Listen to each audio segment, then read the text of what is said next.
이제 전시는 큰 흐름은 이렇게 되어 있는, 전시는 5파트로 되어 있습니다. 제일 첫 번째 파트가 대장경이 탄생하는 그런 부처님께서 첫설법을 하는 이때부터 시작해갖고 중국에서 세계 최초의 대장경이 개보대장경이 나오기까지 그 전 단계를 보여주는 그런 것이 하나의 파트고요. 그 다음에 두 번째 파트가 중국에서 대장경 나오고 난 다음에 우리나라에서 바로 대장경 나오잖아요. 초조대장경과 관련된 게 두 번째 파트입니다. 그 다음에 세 번째 파트가 교장 파트입니다. 교장 아까 말씀드렸죠. 그 다음에 네 번째 파트가 제조대장경 파트고요. 마지막 다섯 번째 파트가 제조대장경 이후, 구체적으로는 조선시대 이후에 어떻게 경전들의 역사가 전개되고 있는가, 이런 것들을 보여주는 식으로 구성이 되어 있습니다. 천지, 현황 이런 식으로 번호가 붙어 있어요. 왜 그렇게 붙어 있는가? 옛날 경전을 분류를 그렇게 했습니다. 아라비아 숫자가 있는 것도 아니고 그랬기 때문에 그런 식으로 천자문 순서대로 번호를 매겨서 하고 있는데, 이런 것들은 옛날 경전 분류할 때도 쓰였고요. 경전을 보관하는 함에도 그렇게 순서를 붙여갖고 경전을 보관을 했습니다. 그래서 천지, 현황 순으로 이렇게 전시가 되고 있다. 이런 것들을 보시면서, 이런 것들을 생각하시면서 전시를 보시면 참고가 될 것 같습니다. 전시물들이 어떻게 전시되어 있는지 지금부터 여러분들께 제가 간략간략히 보여드리겠습니다. 그러니까 지금 여러분들이 제가 가서 천장에서 유물 하나하나를 설명드릴 수가 없기 때문에 전시물들을 간략간략히 설명을 드리는 겁니다.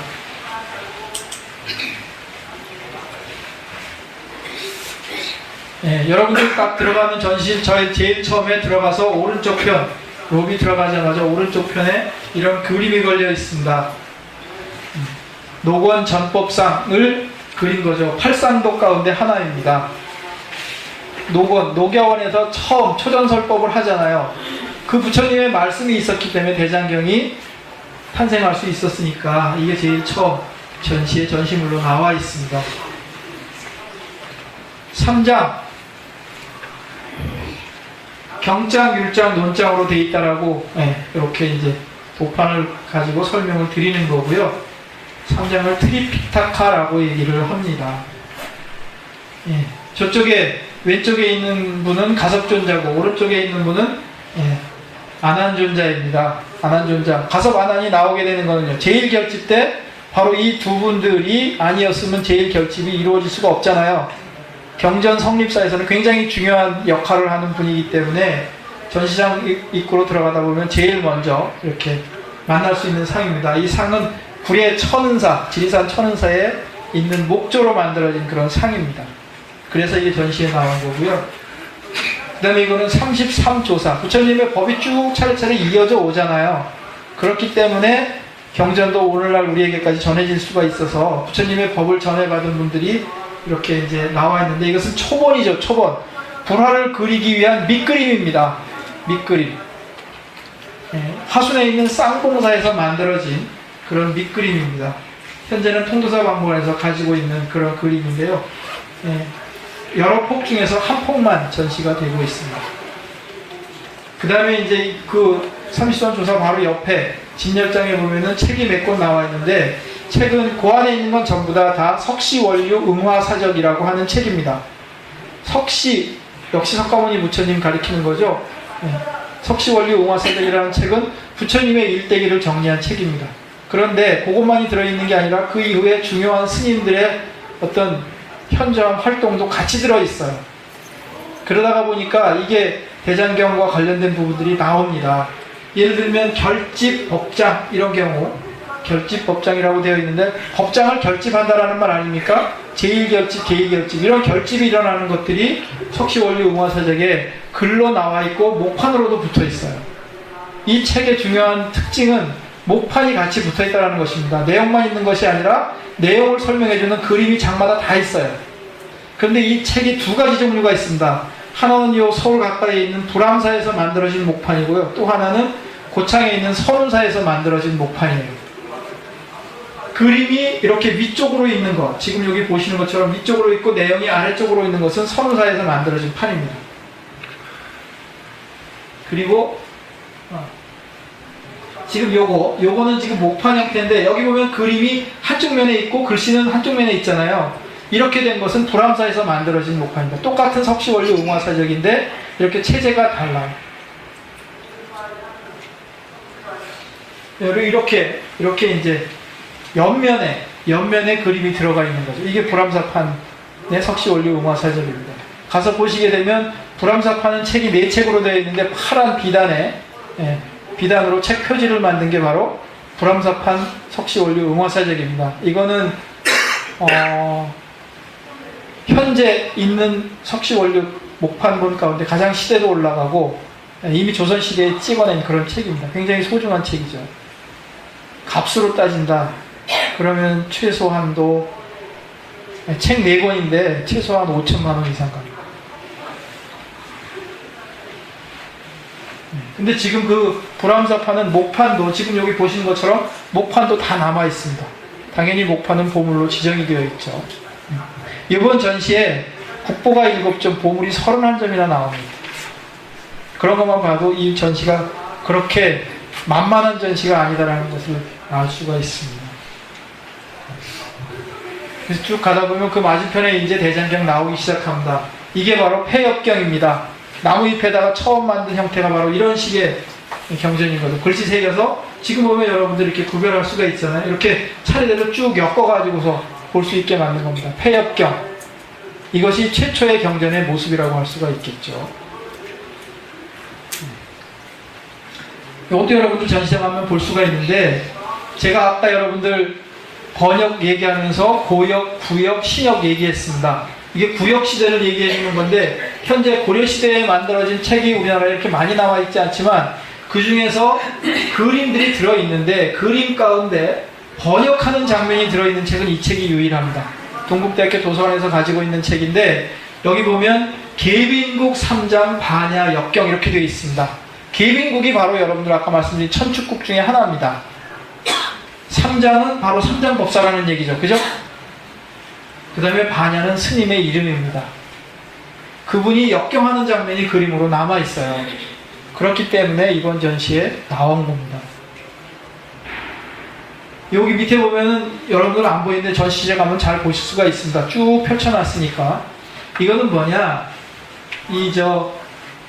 현장 스님이 인도로 경전 구해가면서 들렸던 지명마다 쭉 그림으로 그것을 그리고 간단한 설명을 붙인 두루마리 그림입니다. 서유노정기, 현장법사 서유노정기라고 하는 건데 법을 구하기 위해서 서쪽으로 이렇게 여행한 지역마다 표시를 해두고 한 그런 그림 형태죠.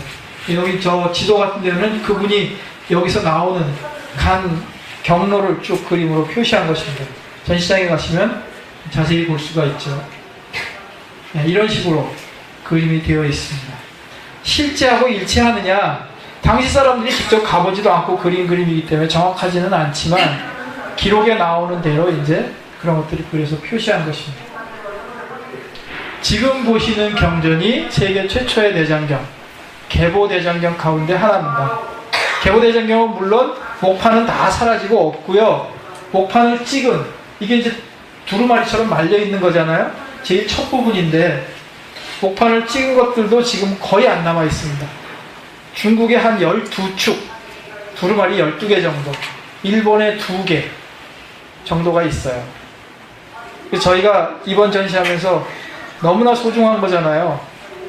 세계 최초로 만들어진 대장경인데 그거밖에 안 남아 있으니까 그래서 그걸 어떻게든지 저희가 빌려오려고 했는데 못 빌려왔습니다.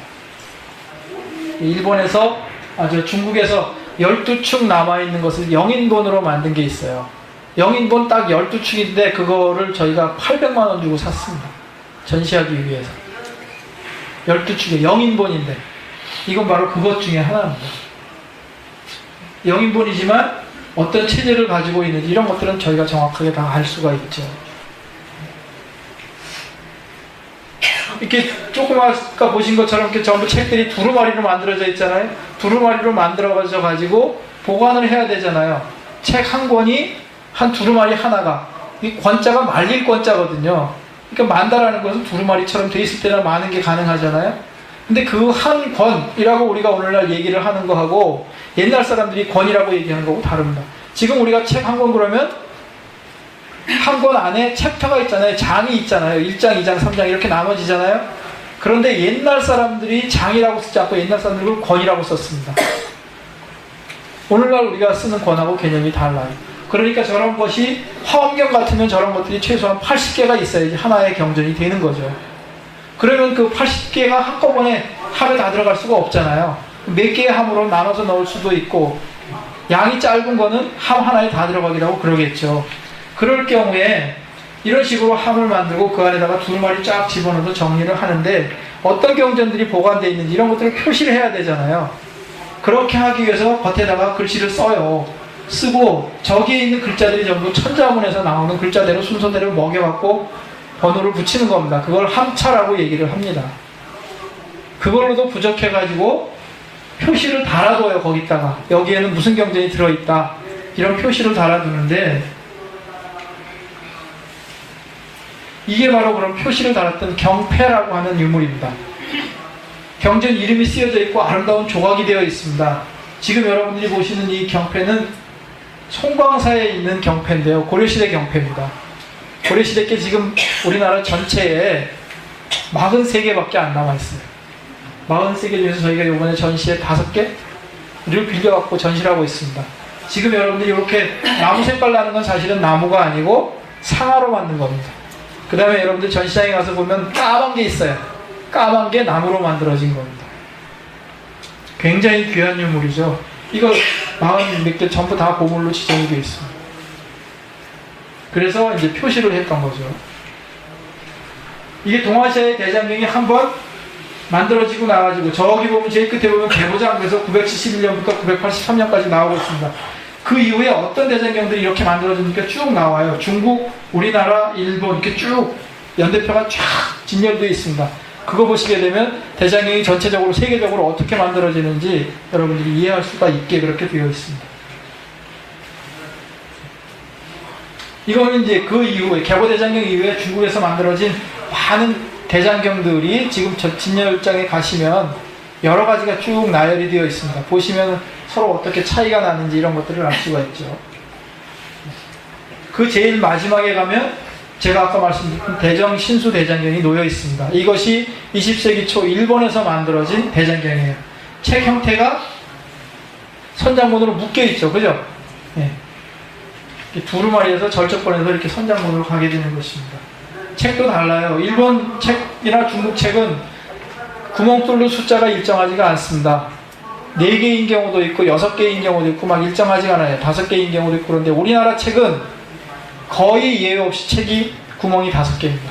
그래서 그걸 오침 선장이라고 얘기를 하거든요. 지금 여러분들 보시다시피 이것은 구멍이 4개입니다. 우리나라 책하고 일본이나 중국 책을 구별하는 제일 중요한 방법 중에 하나가 그겁니다. 우리나라 책은 거의 예외 없이 5개의 구멍으로 책을 묶게 되어 있습니다. 이거 보세요. 티베트 대장경입니다. 이런 식으로 불교가 전파된 각 지역마다 대장경들이 만들어지는 거죠. 뭐 버마, 미얀마 대장경도 있습니다. 여기까지가